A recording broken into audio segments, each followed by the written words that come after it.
Everybody, guess what? Grab your goat, grab a sword, because we are talking season of the witch. Because what is today? Today is Wednesday. Today is Witches Movie Coven. Yes, witches talking about witches in movies. Good ones, bad ones, really bad ones. It's going to be tonight. We will see. Wands up or wands down. You guys get to vote with us. So hope you watch Season of the Witch with Nicolas Cage and all sorts of other people. Let us introduce ourselves. I am Patti Negri. I am one of your hosts. You might know me from Ghost Adventures or from The Witching Hour or from here, there, and everywhere. But let me pass this on to my beautiful co-host. Let's start with Courtney. That's me, Courtney Buckley, Ghost Bait on Scared and Alone. And I'm just so happy to be here. We'll see about that and what I have to say. Okay. So happy to be here.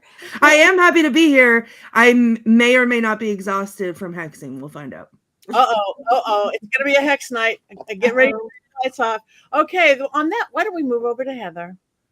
Hi, I am Heather Greene. I'm the author of Lights, Camera, Witchcraft, and I have to grab my book again, as always, because I forget. There, oops. Upside down. There it is. Lights, Camera, Witchcraft. It is the critical history of witches and witchcraft in American television and film. I'm a journalist, and I cover all things cult and witchy in media, as well as an editor at Llewellyn Worldwide, working with some wonderful authors who teach me all about other things witchy and witchcraft and occult. Thank you very much. Richard-Lael.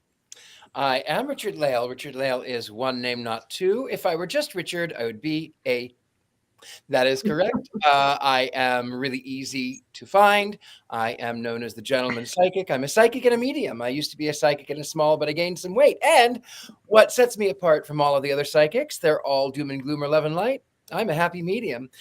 You may find me sometimes on Ghost Adventures, sometimes at the University of Magicus. You can sometimes find me here in New Orleans, where I do seances here in my home in New Orleans. Also, you can sleep with me if you like. There was a link there. If you want to sleep with me, you can sleep with me right there. I told you I was easy. I told you I was. I do it all the time because I have one right behind me. Thank you. Richard-Lael. All right. No Jason Blonde Locks today. He is busy elsewhere, but we have one of our regular special guests, Thumper Forge. Hand it to you, Thumper. Hello, I am Thumper. I am 3 Jason Menkeys in a trench coat. I am a witch and a Discordian, and the author of the upcoming Chaos Apple Magic and Discordianism for the Postmodern Witch.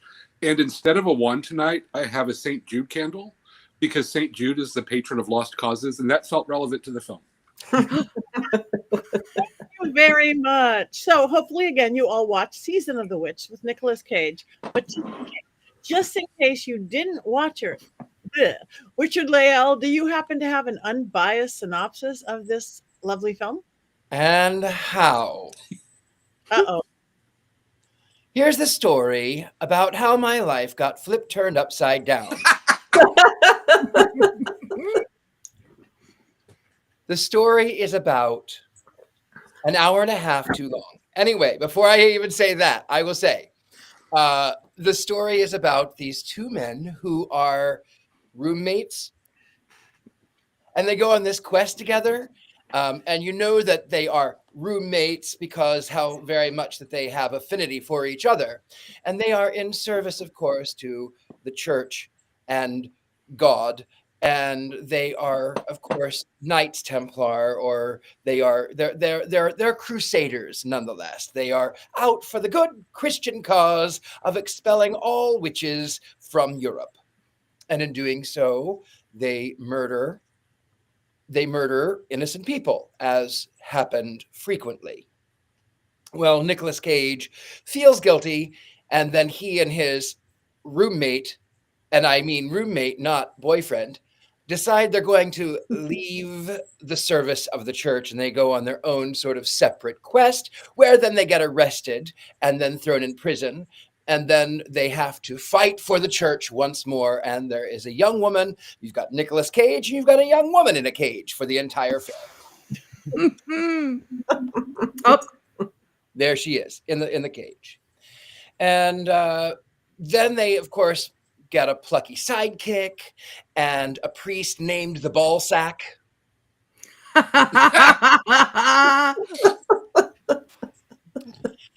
And they drag this supposedly witchy woman over hill, over mountain, over bridges, whatever it may be.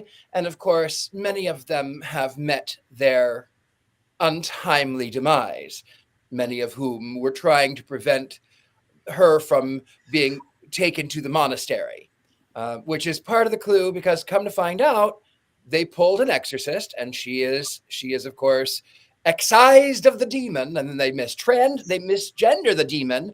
They call the demon a him when it was embodied in a woman, and so therefore the demon was clearly a she, by the by. Anyway, so apparently they go to this monastery, everyone is dead, there are zombies. Yeah, great, zombie monks. There's a zombie horror king, great, everyone's dead, love it. Then of course, the ball sack, the priest, reads from the Book of Solomon to excise the demon. And I am telling you, I am all for exorcising demons because I don't like fat demons any more than anybody else, okay? So they exorcise the demon, and then it turns out that the demon kills Nicolas Cage and his roommate. And then, of course, the young woman is released, and they quoted, it was sort of a ha-ha moment to the 70s, because we're going to need more holy water. We're going to need a bigger boat. I was waiting for the head to spin around. Mine certainly was. They both die. I wasn't sad about it. Then the young, was it the priest? Was it the ball sack and the young woman who end up by getting together? Oh, great. More heteronormative. It was fabulous. Fine. That was the end. Roll credits. I must say, Richard-Lael, that was one of your longer, more in-depth. Yeah, it was. Really? You actually have the plot line.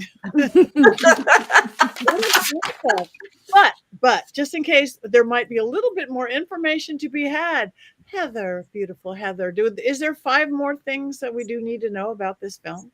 Sure, I can come up with 5. Some basic information. We'll talk about its title, the actors, and then a specific actor I'd like to bring up, and then some themes. So first, let's talk about the basics of this movie. Season of the Witch, directed by Dominic Sena. He was also the director of Gone in 60 Seconds, another film with the Nicolas Cage in it. He also was the director of Swordfish. The film came out in 2011. Its budget was $40 million, which was low for this type of movie. But then it failed at the box office. Current box office that means at the movie ticket sales was just over 10 million, but worldwide was over 90. So it got its money back eventually somehow, but it pretty much failed at the box office. I can't imagine why. Yeah, well, we'll talk about a little bit about that context and what's going on with themes. But I would like to move on to the title, which is just a little funny thing, is that when you say I'm watching Season of the Witch, there are a number of movies we've already watched that were called Season of the Witch. And so I just want to bring that up. Of course, this is not The Song by Donovan. This is not Halloween 3, which we already watched here. It is also Hungry Wives, a 1972 horror movie was renamed Season of the Witch. So there's a lot of Season of the Witch. So if you're going to watch this movie, please make sure you're clear. This is the Nicolas Cage 2011 Season of the Witch, a very common title. Of course, many of us in the witchcraft world know October as the season of the witch. So it is a common phrase to be used. So let's talk about the actors for fun. There's just a few of them I want to point out. We have, of course, Ron Perlman. When I think of Ron Perlman, I think of Hellboy, honestly, but he's also been in Pacific Rim. He was the Beast in Beauty and the Beast TV show in the 80s. If anybody watched it, I did. Sons of Anarchy, Name of the Rose, and a number of others. He also debuted his acting career in this made me laugh, in the soap opera Ryan's Hope. I hadn't heard that in forever. So that's just a little bit of very recognizable actor. Ron Perlman. The main girl who was possessed by the demon, that is, and I all of a sudden I can't read my handwriting here. Foy. Someone help me with her first name because I can't read my handwriting. It's going to Claire Foy. There you go. Thank you very much, because I need to learn how to write better. She is most known at this point for her award-winning performance as Queen Elizabeth in the Netflix The Crown. There she is right there. She won awards for this if you watch that. She also was in a great movie I just want to point out. It's called The Electrical Life of Louis Wayne. If you haven't seen it, it's a really delightful film with Benedict Cumberbatch. And if you like cats, you really need to watch it. So that's a lovely little film. British film, but she was in that as well. So that is who she is. I'd like to point out also, we have Rory McCann in there. And if you hadn't noticed right at the beginning, Game of Thrones people might have recognized him. There he is. Game of Thrones, the Hound. Hard to recognize. He's a little bit younger in this one. Maybe not so much though, because Game of Thrones did start in 2011 as well. He was also in Ashoka and Gladiator 2 more recently. We have Stephen Graham. Oh, there he is. There's the Hound for us. He was fantastic.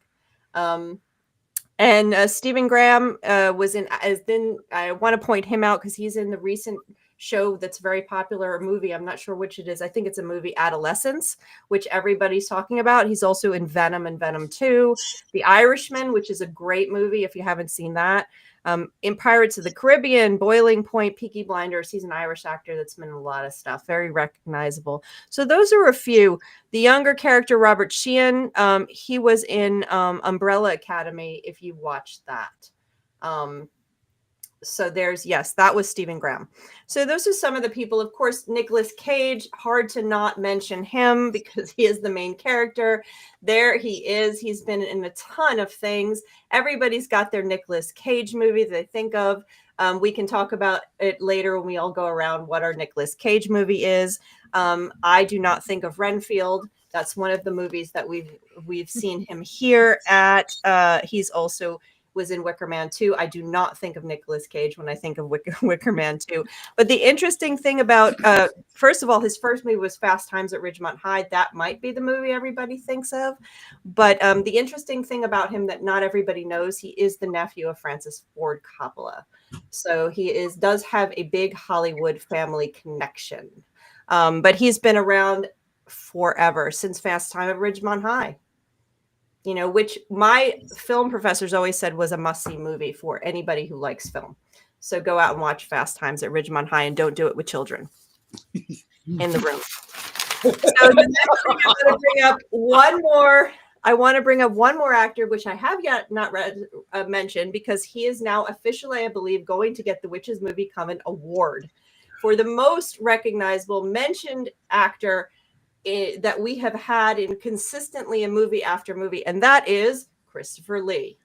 Christopher Lee was in this movie. If you didn't notice, he was the dying man with the pus stuff on his face right at the beginning of the movie. He has been in movies we've reviewed: Wicker Man, Lord of the Rings, Dark Shadows, Sleepy Hollow, Star Wars Attack of the Clones, City of the Dead. He's also in other movies we could: Dracula, Last Unicorn, Corpse Bride, Charlie and the Chocolate Factory. There he is. There's Christopher Lee. This man has been mentioned on this show probably more than any other actor that we have mentioned. I think the last one we've reviewed with him was City of the Dead, which was the older British film when he was young. He died in 2015, so we cannot send him a Black Phillip. Otherwise, I would highly suggest we do. So he is fantastic, and I'm sure we're going to see a lot more of him. Finally, themes. I want to talk about just briefly 2011. This is the start of the interest in witch films. The third round that I talk about in my book. This is the very, very beginning of it. And most of the films at this period of time were historical or fantasy based retellings of stories, fantasy folklore. So this fits into this genre. It's the beginning of also an interest in this medieval style stories. Of course, Game of Thrones starts in 2011. Vikings is 2013. We get a lot of that happening at this time. And historically speaking, when we have historical movies, a lot of these are about witch hunting. And you're going to see that's the theme of witch hunters in a number of films during this period of time. You have The Last Witch Hunter, which we did here. You have Hansel and Gretel Witch Hunters. That's 2013. You have this one. You have Witch Hunters in Salem, the Salem Show, which is a very similar kind of line. And then you have witches in Game of Thrones and Vikings. So you have these kind of witch stuff going on within these medieval stories, which were very popular at the time. The other interesting thing about this story is that it has a European witch hunting theme, which is not common across the centuries of witch movies. For some reason, when American, well, not for some reason, I know the reason, but for when American filmmakers make stories about witch hunting and witch accusations, they're usually based in Salem. Sorry, Courtney. And the roll of the eyes. They usually are small medieval towns or New England, or they always tie back to our American lore of witches, which is Salem. Very rarely do we have European stuff. We do have a few Joan of Arc movies. Some are good, some are bad over the times. We do have a Macbeth sometimes appears. That's the most consistent. Pit and the Pendulum in the 80s was originally not a witch story, but was made into a European witch story in the 80s in a movie. So we have a few, but it's not necessarily common. So having this story is a little bit different, a little bit of a twist with American accents and British accents and Irish accents, which confuse the whole gamut here. But 2011, again, we have this sort of European, we have this witch hunting medieval storytelling thing going on, and that sort of helps launch us into the witch period, which begins about 2011, 2012. What period? I hear you. I got you there.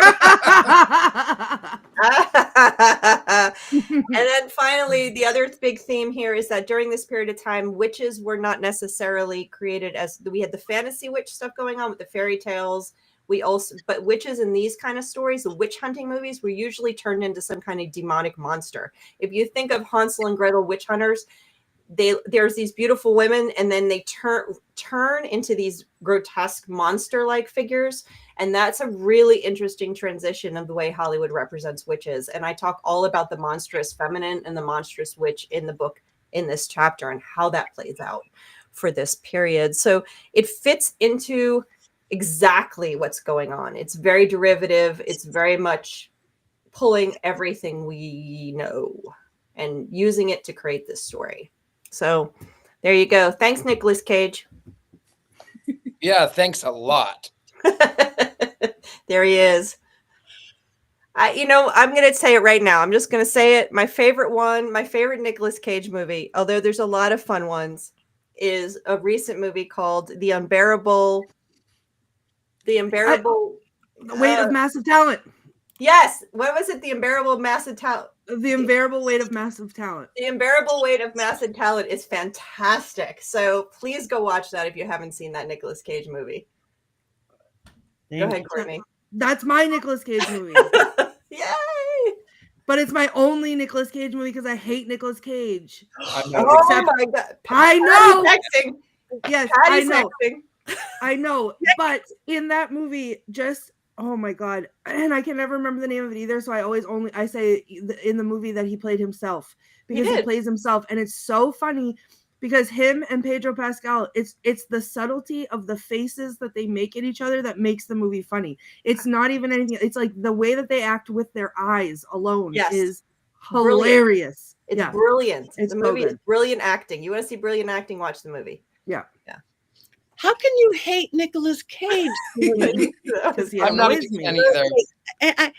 What's to hate? What is not to hate? His I can't stand his ridiculous accent voice, and I can't stand his face. his voice, the way he talks. Hate? No. Ugh. Oh my God, he's such a character. I've always loved him. not always the best movie choices, I must say, but there's just something about him. I understand why he's the star he is. I understand why he gets as many movies as he does. There's something about him that draws. I mean, I didn't fall asleep, and it was because of Nicolas Cage. It's like he's cute, and he's cute in a quirky way. He's not like the leading man that. Oh, I'm going to hex you, Courtney. And all right. Oh my goodness. no. I receive it. I'll receive it. Okay, What's your favorite? What's your Nicolas Cage movie then? What's your favorite? Favorite? It's hard for me as a Libra to pick one over the other, but I really like Leaving Las Vegas because it's again so different and weird and out there. Yeah. Yeah, and he won the Academy Award for that one. So. Did he? Oh, there you go. So he was a good actor. See, Courtney. I liked Face Off. I think I liked Face Off, but I can't help but look at Nicolas Cage and think Left Behind, the series, and I can't help but get angry. So I can't because he played a pilot, I think, and that's some religious trauma. So yeah, no, I can't. I wanted to mention who was it? Someone asked if they did the drown and hanging of witches. Yes, they did that, and burning as well in Europe. Not in Salem. No, my favorite thing about that actually, and they talked about it in this movie, was I actually this should come as no surprise to anybody. For an 8th grade history project, I made a poster board of all the ways that they questioned people for witchcraft in Europe in medieval times. And one thing that they talked about was wrapping them in a sheet with rocks and throwing them in the river in a body of water. So this is something that I talk about on my tours a lot too. So they would wrap them in a sheet with rocks, put them in the water. If they sank and drowned and died, they were human. But if they floated to the top and lived, then they were a witch, and then they would be hanged. And then there was also another one where they would stick their hands into pots of boiling water and pull it out. And if their hand was burned, then they were not a witch, but they'd die of infection. And then if it wasn't burned, they were a witch, and they would burn them at the stake. But I really liked that they mentioned that part, specifically about the wrapping them in the sheets with the rocks and dumping them in the water. So not necessarily exactly what we're talking, what Robert Hicks was talking about, but along the same vein. So this film really started out, again, I don't do a lot of these kind of films, a lot of this historic, like when they did hang the witches, how evil that went right into the special effects, the evil demon witches. I'm like, okay. So we're not on the side of witches in this movie so much. We're not on the side of witches as we go. I mean, just from the perspective. But what a weird buddy movie. Roommate. I thought that the relationship it was like, it felt like it was 2011 and not whatever of the Middle Ages. Just their whole way of being, the way they spoke to each other. There was, it was all modern, almost even the things that they said, and that really did kind of throw me off. And I obviously that was purposely done, but I don't explain that one, Heather. Not good writing. Yeah, it was mixed in with some attempts at like Shakespearean something. Like there was points where they said stuff to each other. I'm like, modern or not modern? You gotta pick your pick a genre. Pick it and then stick with it. So yeah, I agree. That was a little bit. He was too casual American cowboy at times. 100%. Yeah. I didn't know that the movie was it actually had witches in it. I was completely unaware of this film when it came out, so I just thought it was going to be a period piece. And very quickly, I was like, "Oh, hey, there's witchcraft. Neat." I actually really liked it for about 2/3 of the way through. I felt like the acting was very restrained, which I'm used to Nicolas Caging. So he just was sort of reciting his lines. It was giving off kind of a folk horror vibe, and I liked how the Anna, the witch, was sort of gaslighting the party, where she was, summoning wolves and messing with people's heads, but then she saved somebody. And when they announced, she's not a witch, she's actually possessed, I was willing to roll with that until the Jaws line, which has already been pointed out. We're gonna need more holy water, and then it just became Army of Darkness, and Army of Darkness is challenging to pull off when you have Nicolas Cage instead of Bruce Campbell, and it felt like a very campy thing to cap off what had been sort of a sedate, slow burn film for me.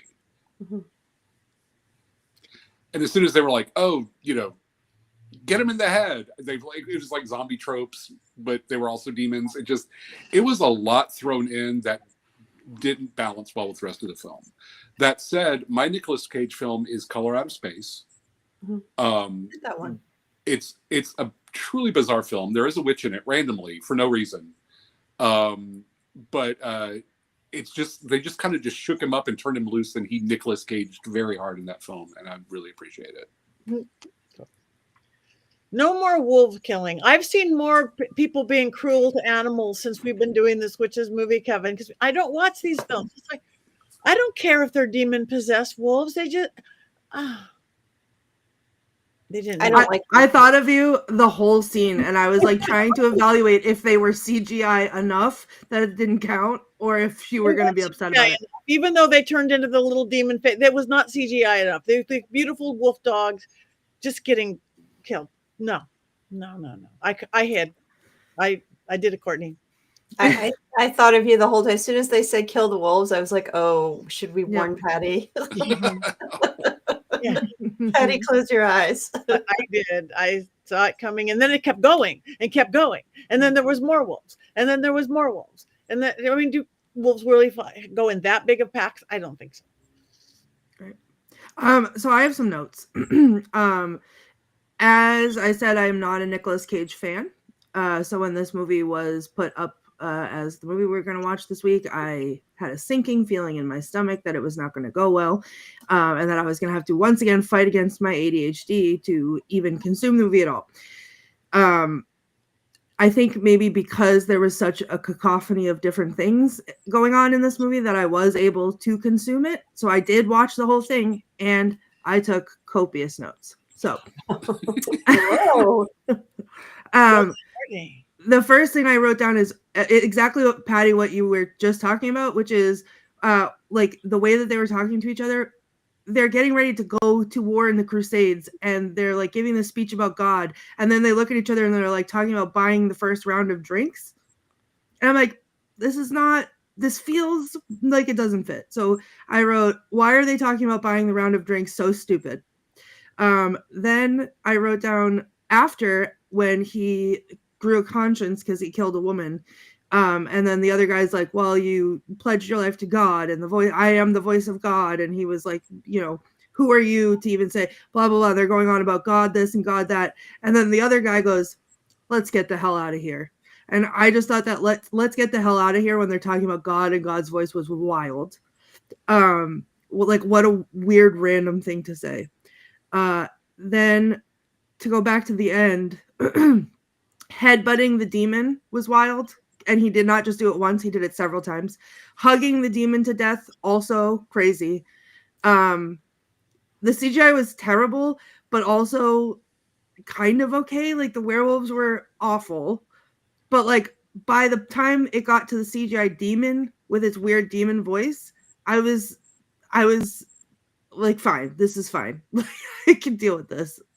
Having said all that, as I said, my one Nicolas Cage movie was The Unbearable Weight of Massive Talent.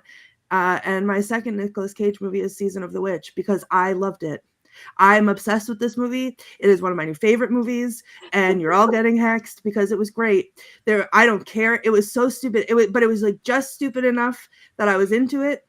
And I was trying to figure out what they were going to say next. I could tell when they were going to say something ridiculous, and I would pause and wait with my phone in my hand, ready to write it down, because I knew it was coming, because it was that dumb. And you know what? I was with it the whole time. And then I audibly gasped because somehow I didn't see it coming when they were like, he was holding the book and he's like, it's not a witch. It's not a witch. And he flips over and it's like, exercise, miss. And I was like, yes, demons. And then there was the whole terrible like lighting of it up. And I'm like, you're letting her out. And they're all just standing there. And then it turned into like a bat demon. Oh my, look at that bat demon. I'm obsessed. That's a beautiful Okay. demon. That was Right. a beautiful demon. Yes. Then when they turned to the zombie plague people, it wasn't really zombies because I saw the little, first it was a large bat demon, then it was a tiny little pixie bat demon, and it went into their mouth and possessed them, and that's how they became, because they were, all the demons were being called and swirling around. I got it. Are you kidding me? This all made so much sense. It made all the sense in the world. There was no plot holes at all. I got where all of it came from. And they came and they went in the mouth, and I was like, yes, they're gonna come to life, the weird plague demons. Now they were all weird plague demons. And then the magic, when they were like, go for the heads, they cut the heads off. Yeah, of course, that's how they get out, right? That's how the magic escapes. There's nothing to possess when it doesn't have a head, obviously, okay, because this is masterful.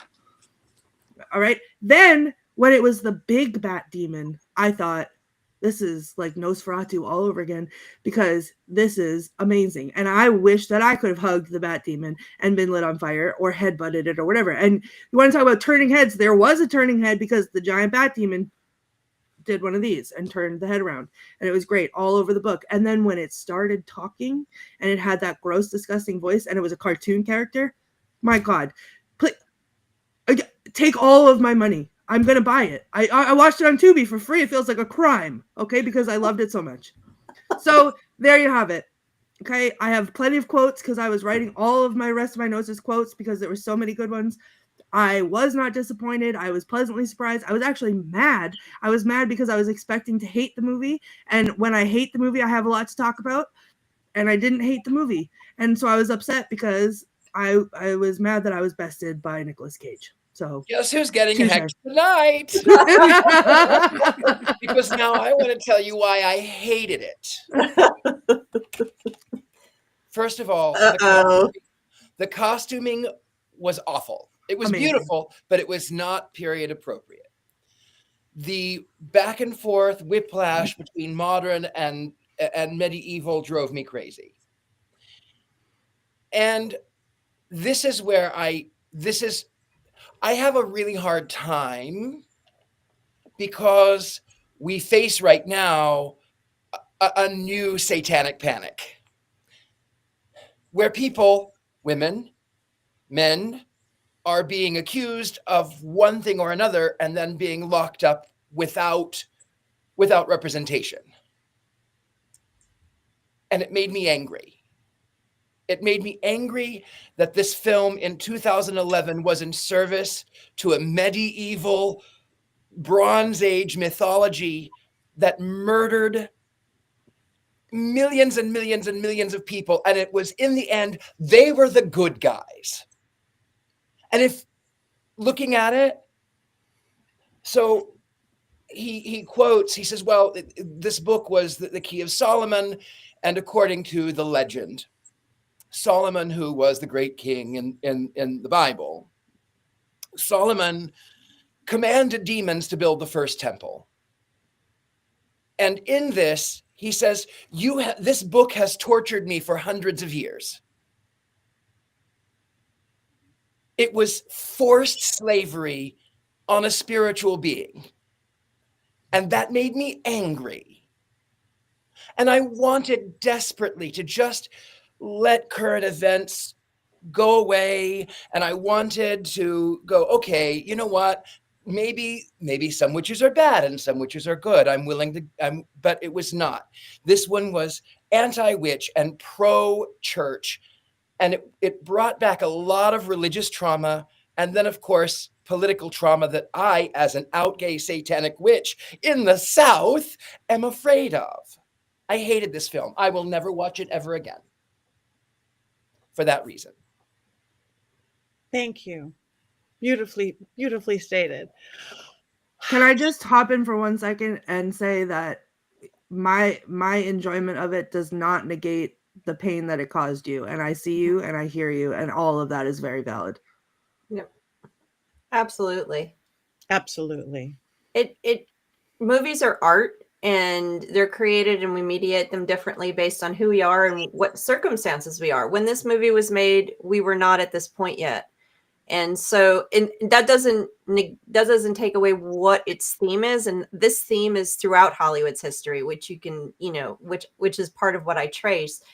But of course, today in this era and who you are and your experience and all that, it's going to have, this is a piece of art that someone made that you are mediating in that way. And I hate that you had that pain watching it. I really wanted to like it. I really, really wanted to like it. And I will say it was beautiful. And even though I did chuckle at it was stupid.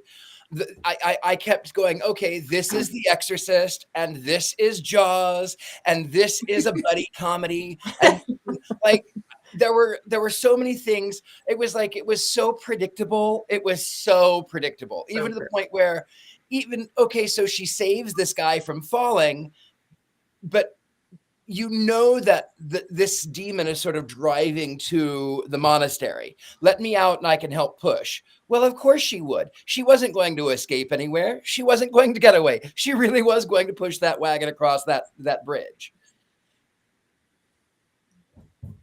It was predictable. It was beautifully filmed. I will say that. It was beautifully filmed. And if I would have seen this in 2011, I might have been a little bit different. I might have actually enjoyed it. Hell, if I would have seen it in 20 years from now, maybe I would have enjoyed it. Who knows? Right. I must say that bridge was scary. I felt them going over that bridge. That was my highest anxiety moments by far. Just the idea of going on a bridge yeah. I was sort of bothered by the inclusion of the Book of Solomon because I have a personal pet peeve about reference books in movies. And it's a very obscure pet peeve, but it started with, I may have told this story before, but with Paranormal Experience, the first one, where I saw it in the theater, and at one point the husband comes home and he said, "What are you reading?" And she holds up a book and she said, "Oh, I'm reading this book about demonology." And I yelled out in the theater, "That is a book of clip art. I have it." And so I kind of ruined the moment for everyone else. But things like that, like misplaced books or not the introduction of books without really thinking through what they are. It was weird to me that like the Book of Solomon was like, "Oh, we're going to use this for exorcism." I'm like, it's kind of the opposite. It felt like they were trying to throw in a historical reference and say, kind of really flesh out the idea that this could actually happen. This is, look, we're using historical points of interest to back up the witchcraft. And I felt like they just like Googled Book of Demons, picked a title and threw it into the film. That bothered me. With that, there was something that I did think was kind of funny and strangely apropos when he's using the Book of Solomon to exorcise the demons because we don't want fat devils. When he's using this book, he says, "Oh, it's not a witch." And he flips past it and he goes to this image of the devil, the beast. And that actually, I wish I could remember the name of this book. It's a grimoire. And it was supposed to be, according to legend, there was a monk who was thrown into prison. And the only way he could get out was to copy the Bible, and he did so in one night. And still there are all of these pages that nobody can understand. I know what you're talking about. Yeah. And in it, there is the image of the beast, which rises out of the flames of Hades itself. So I thought that was kind of a funny nod. And I can't remember the name of that book, but it was damaged in a fire in the 1600s. It was thrown from a tower. But if you look for... sidebar, unnecessary note, Heather's red glasses are giving me life. I'm sorry, I had to read. Well, okay. I'm glad that gift is only reserved for God, I thought so. Thank you. I thought it was kind of clever to include that image of the devil, considering what the Devil's Bible. Thank you, Tom. Yes, it was the Devil's Bible, apparently. So according to legend, the devil came and actually wrote the book. It was sort of that sort of thing. There is something that a lot of people don't know about I studied to be a minister. So there's a lot of things people don't understand about the church. I lived in Vegas. I studied to be a minister. And in Las Vegas, a lot of the casinos are run by Catholics. A lot of people don't know this, but they are. Mhm. And so they donate a lot of money to the local diocese, and they have priests that go around and collect a lot of the chips, because people pay in chips. So they collect them and return it for cash. Those are called chipmunks. That's a joke, right? That's a joke. Of course, it's a joke. That was painful. I once made a priest gamble for me in Vegas, so that I didn't realize it was a joke at all. I just was. That makes sense. That's what they call them. Yep, chipmunks. They're called chipmunks. Wow. Thank you, Richard-Lael. Well, Heather. I was just gonna say, I enjoy this movie on a very superficial, entertaining level. Like it goes fast and it's very superficial in its story. It feels as dark and heavy as the aesthetic is. It's very light in terms of its storyline and its narrative. So it kind of just. And I was a big Buffy fan, so the demon at the end, I didn't care how bad the CGI. I was like, this is so Buffy the Vampire. I'm loving this demon. So I really, really love the Oh, look at him. I really think the demon design was very cool. I kind of was digging that, and the aspect of the woman monster, that's a whole nother story that I say reserve for my classes, my deep film discussion classes, and I talk about it in my books, because as I said, that's indicative of the monstrous feminine that gets roped into here in a different way. They just try to corrupt the idea of what femininity and witchcraft is, but that's another conversation. But on a superficial level, it's not a movie that's memorable. It's not my Nicolas Cage movie, but watching it again, I was like, okay, this is life.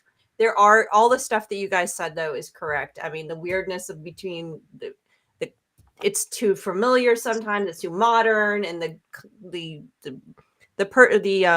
relationship between the two main characters is bizarre. None of the characters really have any depth. They just kind of have the story and they go along, and then they kill the demon, and it's kind of, it's like, okay, it isn't. I didn't mind it. Let's just say that. I'm not gonna go out of my way to watch it, but if it's on, it's not the worst film we've had here. No, not even Yeah. close. Not even. Okay. Not even close. Anything else before we move to quotes? Oh, there's a long list of quotes, I think. I know. Allow me to get started. Okay, in the beginning, I forget what the other guy's name was. That was not Nicolas Cage, but his boyfriend. He said, "Do you ever get the feeling God has too many enemies?" And Nicolas Cage said, "It's not so easy being his friend either." And I thought that was kind of funny. Okay, I didn't write down who said any of this, and now I forget. So I'm just gonna say the quotes. Someone said, "Keep your souls. Let me find a chicken." That was Ron Perlman that said that. Okay. I think Nic Cage said, "My vow is to God, not the men who murder in his name." Then they're in the jail, and Ron Perlman says, "What is that smell?" And Nic Cage says, "That would be you." And then after the guy Christopher Lee was in the bed asking them to fight for the church again, and they're back in the dungeon, and Ron Perlman is like quoting Nic Cage, and he says, "I serve the church no more. Did you see the priest's face? Looked like someone pissed in his holy water." Nic Cage said, "I've seen girls destroy men without lifting a finger." And Ron Perlman said, "How many times do we have to go over this? We were in France." Then there was the altar boy that wanted to be a knight, which that was a whole other thing that I thought was adorable. And he was fighting Ron Perlman. He like jumped between the two trees and like did a little tuck and roll, and he was like, Ron Perlman was like, "What was that? Stand and fight like a man, you little jackrabbit."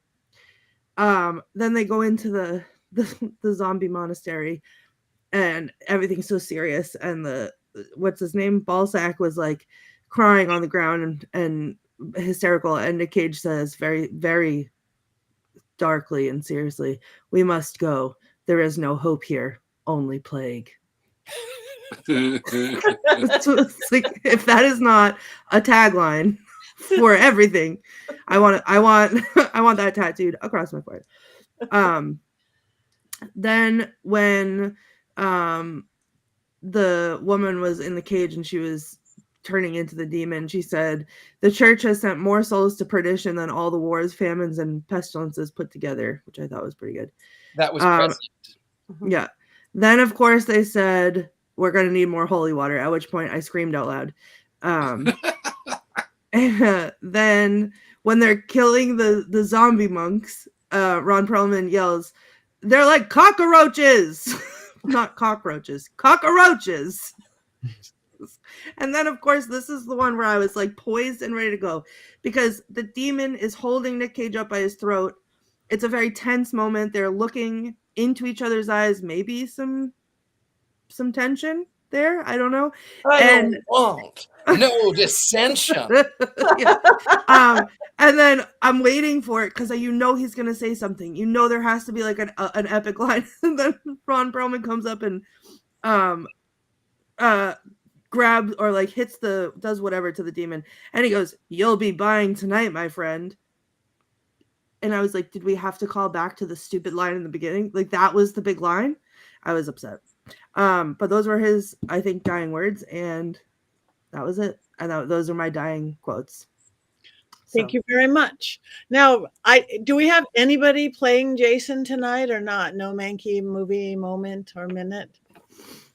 No, none tonight, unfortunately. No one can do Jason. I mean, I can go on another. I'll reenact the demon scene. I don't know, but Yes, do it. Memorize it already? Yes. Well, what if I found the demon on Hinge? Because I'm just saying, I liked the demon CGI a lot. Okay, well then we could just move on to voting. Wands up or wands down?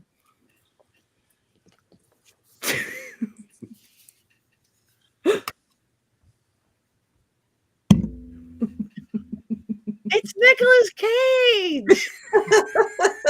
It doesn't rescue it. It almost killed it, actually. He's not always in the best films. We got 2 ups, 1 down, and a halfway. Heather's halfway, and that's a 3/4 down. Thumper. Yeah, it was going to be all the way down, but Courtney almost convinced me, but not quite. Oh, okay.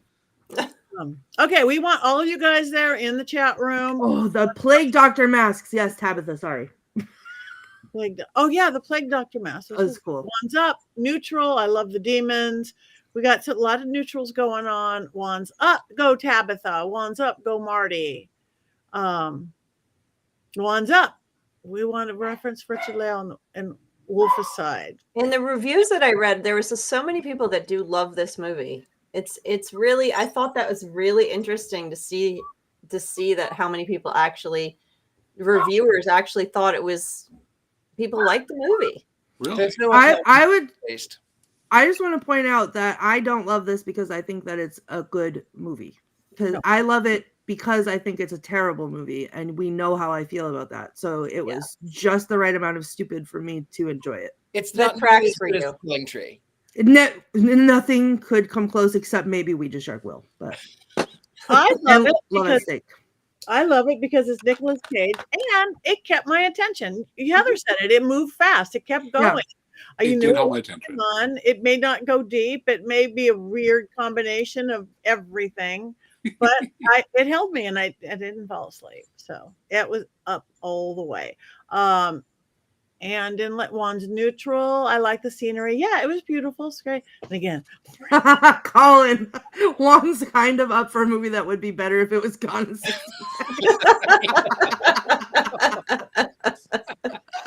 Good. That was good. That was good. It did hold my interest. I agree with everyone else that it did move along well. For me, because I'm so used to Nicolas Cage kind of just doing these over the top, eating the scenery kind of performances.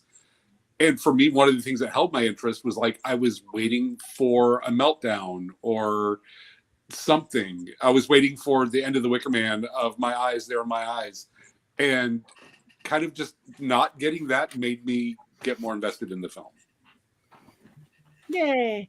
It's getting a little higher there, Thumper. It's getting a little higher. If you haven't seen The Unbearable Weight of I haven't. Being famous, Massive talent. Massive talent. You must. Oh my God. It's so good. So my favorite scene, Courtney, and you can tell me if you agree, is when they're high. Yes. Yes. That's like, it's like you can't, there are very few movies that have a scene where two people, which are brilliant scenes where they're either drunk or high and they don't say that much of anything, but it's just the interactions. It's pure, unadulterated, brilliant acting. And Pedro Pascal and Nicolas Cage, they do this scene, and it's just, there's only a couple. The other one that always makes me think of it is from an old movie with Jimmy Stewart, Philadelphia Story, where he interacts with Jimmy Stewart and Cary Grant, which is a brilliant acting. And it's when one of them's drunk, and it's brilliant. It's just such a good scene. So you must see this movie. If you don't like Nicolas Cage, just see this movie. And that's, I think the, sorry. Oh, no. I was just saying, there's a meme that has gone around and people are doing TikTok videos of it. And it's a scene of the two of them in a car looking at each other. That's when they're high. And I had no idea what that movie was from. And so every time it pops up, I'm like, this looks interesting. I just have no idea where to find it. So I have learned something helpful tonight. I'm going to watch it. It is, if you, like, I don't like Nicolas Cage, and this movie works with that because he plays himself in this movie. And he's, like, acting in the beginning like he's trying to get a job, and he can't book a job, and he can't whatever, but he needs the money. And Pedro Pascal is his biggest fan on earth and hires him for his birthday party. But it's like, he's also like, I think it's like a drug cartel, or there's something, and there's like a little brother is, right. But then he thinks that he's in on it too. But he gets to his house, and he's like, Pedro Pascal looks at him the entire movie like he's this movie star, and he can't, like, it's his big, every time he looks at him, he's like, he's a fanboy. He's totally fanboy. And he has a whole room, it's like with all of his things in it. Like, he bought all like the paraphernalia of Nicolas Cage, and so there's like the guns or whatever, and so then they're fighting over the guns. He's like, they're my guns, and then Nicolas Cage's like, no, they're my guns. Like, it's so funny, and it's so stupid because he plays himself, and he plays himself the way that I see him in all these movies. It's just, you can't. I saw it in the movie theater, I was screaming laughing. It's so funny. Yeah, there's the room with all of his things in it. if you're not a big Nicolas Cage fan, this is a current movie that's very funny. So thank you. It's good. Okay, gotta watch it, on my list. All right, no witches in it, because I only now watch things with witches in. Okay, I'll watch it. So what are we doing next week? Do we know? Hereditary. Get ready, everyone. Yeah. Oh, if you thought you were getting hexed before. Oh, Hereditary. Don't give it away. I don't care. I think I already have. It's on every one of my lists. Every time we've done a list of any kind of favorite anything, it's on the top of my list. So I'll explain why when we talk about it in depth. I have a lot to say about that movie. All right. So before we go, that is Hereditary next week. Everybody watch it. Anybody have anything going on that they want to talk about where people can see you, watch you, listen to you, play with you, any of the above? I have some things. Go ahead. No, you go ahead. Okay. On May 10th in Austin, Texas, I will be at Austin Witch Fest with Jason Mankey. We'll be there as well. Witch Fest. I know. I'd already committed to saying it, but I knew it was coming. So, but we will both be there, and that's going to be a lot of fun. It's a one-day event, but it draws an insanely huge crowd, and it's going to be good times for everyone. Beautiful. Thank you. Richard-Lael? I will be in Scotland next year in June or July. You can go to Traceless Tours and then go to Sacred Tours. You can also find me on all of the things, all of the medias of social. I'll actually be in Ohio for a few days middle of next month. So, you can find me. I'm easy to find. Thank you. Courtney. That's me. Well, you can find me at the Themes on all the socials if you want to play with me. As Patti said, I'm on Twitch where I play horror games some of the time. You can check me out on there. But I will be spending my time shopping on mysterycontrol.com because I don't know if you guys know. Oh, I forgot. I got my orgy shirt and I didn't wear it. All right. Well, I'll wear it next week. But you can get all kinds of beautiful things like this sweatshirt that says, "Wouldst thou like to watch movies deliciously?" Like Bling Phillips, a Black Phillips. I have a cape back here behind me that sits over my chair. A Richard-Lael pillow so you can sleep with him. We're all over mysterycontrol.com, and Mother's Day is coming up. So where better to shop for the mothers in your life? Perfect. Thank you very much. Thank you. Yes, Mystery Control. Heather. And I think you can also get my book there as well, I believe. And eventually there it is. And also eventually Patti's book that's coming up too. That'll be there. So we're very excited about that. I am, let's see what's coming up. Well, we're planning Mystic South, which is mid-July, July 11th through the 13th. So check that out. Come to Atlanta. If you just do decide you are going to come and you're going to stay in the hotel, I recommend you get a hotel room very, very soon because we are running out of space in the hotel. But it is a wonderful event and we are working on that now. And I also just found out I'm going to be on a panel in Atlanta at MomoCon. MomoCon is a pop culture conference. It's kind of like a smaller version of Dragon Con, more anime, but we're going to be talking about Wizard of Oz, and I'm going to be talking about the other animated anime witch movies and TV shows in 2 different panels on, I believe, May 22nd. I'll have more details, but that is coming up in May in Atlanta, MomoCon. So I will be at that for 2 panels. I'm looking forward to that as well. And I think that's all I know at this point. I think that's enough. Thank you. Thumper. Oh, it's still going to be a Witch Fest. I'm sorry, it was the wolves. The wolves. Never. Okay, me. All right. Yes, my book. I got my galley copy, my doll craft. You can pre-order it now, but it'll be available for everybody in June. Beautiful, beautiful intro by Heather, I must say. Thank you. And this is about both haunted dolls because they're very popular, and magical poppets. Poppets as in poppets, not puppets. And it's so cute. Isn't this cute? This is a little puppet. I'm going to name it. Well, I meant the book. Oh. But also the puppet is also lovely. Yes. The book is very cute, I must say. I'm home next weekend. I'm going to be in Hickory, North Carolina, doing a whole Witchy Patty weekend at Crescent Moon Magical Weekend.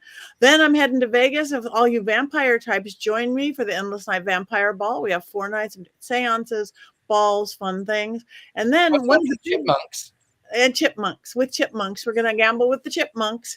And then one of the big Paracons, I'll be at Penhurst Paracon mid-May and doing all sorts of like celebrity ghost hunts in the dark and cold and wet, asylums of there. And then I'm filming a public thing at Palmer House. So lots on there. So just go to pattinegri.com. All the social medias, you can get to my legitimate social medias. Check out University Magicus. You can get great teachers like myself, like Richard-Lael, the most like affordable occult magic school out there because magic should be for everybody. So check it out. And that's it. And we have 2 minutes left and we're not going to cackle for 2 minutes. Patti, isn't there a TV show that you wanted to talk about? Oh my God. Yes. Not the one I did 2 days ago when you show my very messy house. But now you could get it on streaming if you want to see the scary other side, even though it was not all really me. I mean, it was me, but it was my costume house. They made it look like it was my house. Filthy Fortunes, but all you paranormal people, on the 23rd, the new season of Ghost Adventures is finally starting. Tonight is the first episode, and 1 week from tonight is a really good episode because we went to Winchester Mystery House, which is worth the trip in itself. Sarah Winchester is like 500 bedrooms, stairways that go nowhere, and we had Harry Houdini's One Blood remaining relative to do a seance and conjure Houdini, and we got some weird and crazy and fabulous stuff we got to do. We'll see how much is there. Amazing rituals and all sorts of fun things. So that is on the 23rd on Ghost Adventures. I've got some really cool stuff coming out with my YouTubers too. My overnight, a couple amazing things we just did at Suicide Bridge, and then going back to the insanely fabulously haunted Hollywood Women's Club. So on that note, we have one more thing to do. 1, 2, 3. Yeah!